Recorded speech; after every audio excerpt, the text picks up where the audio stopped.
Hi అండి. ఈరోజు నేను ఒక మంచి స్పెషల్ కర్రీతో వచ్చాను. ఇప్పుడిప్పుడే తొలకరి చినుకులు పడుతున్నాయి. తొలకరి చినుకులు పడంగానే మనకి ఫస్ట్ వచ్చేది ఏంటంటే చింత ఇగురు చిన్న చేపల కర్రీ అండి. ఇది చాలా టేస్టీగా ఉంటుంది, చాలా బాగుంటుంది. అసలు కర్రీతో అన్నం తింటుంటే ఎంత తింటున్నామో అని కూడా అర్థం కాకుండా తినేస్తాము. అసలు ఈ మెయిన్ కర్రీ ఏంటంటే డెలివరీ అయిన వాళ్ళకి పిల్లలకి పాలు ఇవ్వాలి కదండి. ఆ పాలు కోసము ఈ చేపలు తింటే చాలా మంచిదండి. పాలు కూడా ఎక్కువ వస్తాయండి. అందుకోసం ఈ కర్రీ ఒకసారి ట్రై చేద్దాము. ఎండు చేపలు తీసుకున్నాము, ఒలిచిపెట్టేసుకున్నాము. చింత ఇగురుని మనం ఇలా నలుపుకోవాలి. నలుపుకుంటే దానికి ఉన్న కొమ్మలు అవన్నీ ప్లస్ ఆకులు కూడా కొంచెం చిన్న చిన్నగా కట్ అయిపోతాయి. ఇట్లా మొత్తం అంతా మనం ఎంత చింత ఇగురు తీసుకుంటామో అంత సేమ్ ప్రాసెస్ అలాగే నలుపుకోవాలి. ఇలా నలిపేసినాక ఇలా చెరుక్కోవాలండి. చాట తీసుకొని ఇలా చెరుక్కోవడం వల్ల ఏంటంటే దాంట్లో ఉన్న పుల్లలు అవన్నీ వెనక్కి వెళ్ళిపోతాయి, ఆకు మాత్రమే కింద పడుతుంది. అందుకని ఇలా చేసుకోవాలి.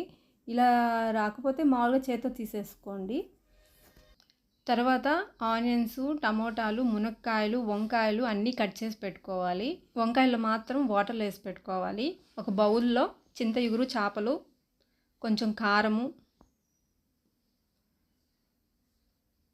పసుపు, వంకాయలు మనం కట్ చేసుకున్నాం కదా, ఆ వంకాయలు, మునక్కాయలు,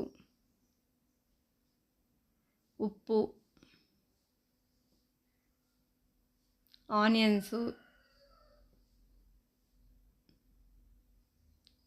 అవన్నీ వేసుకొని కొంచెం వాటర్ వేసుకొని ఎగరేసుకోవాలి. లేకపోతే గెంటి తీసుకొని కలిపెట్టుకోవాలి, బాగా మిక్స్ అవ్వాలి అన్నీ.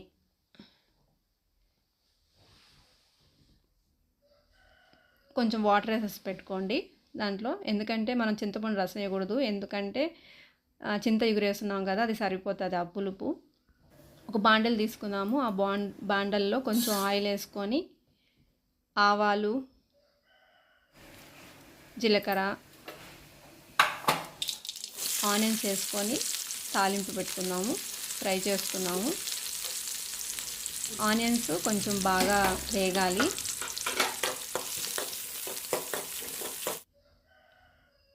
ఆనియన్స్ వేగిపోయాయి. తర్వాత టమోటాలు వేసేద్దాము. టమోటాలని బాగా గుజ్జుగా అయ్యేటట్టు ఫ్రై చేసుకోవాలి. ఫ్రై అయిపోయాక మనం ఇందాక అన్నీ ఒక దాంట్లో పోసుకున్నాం కదండి, ఒక బౌల్లో. ఆ బౌల్లో ఉండేటి అన్నీ దీంట్లో పోసేసేయడమే.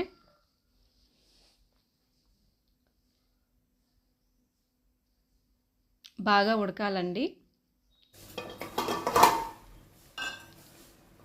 ప్లేట్ పెట్టేసి కొంచెం ఉడికిద్దాము. ఎందుకంటే మునక్కాయ కొంచెం లేట్ అండి ఉడకడానికి, అందుకంటే కొంచెం ఎక్కువసేపు పడుతుంది. మునక్కాయ ఉడికిపోయింది అంటే ఆల్మోస్ట్ కర్రీ అయిపోయినట్టే. చూడండి, కర్రీ కలర్ చేంజ్ అయింది, ఎంత బాగుందో చూడండి. ఆ వాటర్ కొంచెం ఇనుకుపోయే వరకు ఉండించుకుంటే చాలు. అసలు ఆ స్మెల్లే చాలా బాగుంటుందండి. చూడండి, ఆల్మోస్ట్ అయిపోయింది కర్రీ. ఇంకా అన్నం పెట్టుకొని స్టార్ట్ చేద్దామా తినడము. అంత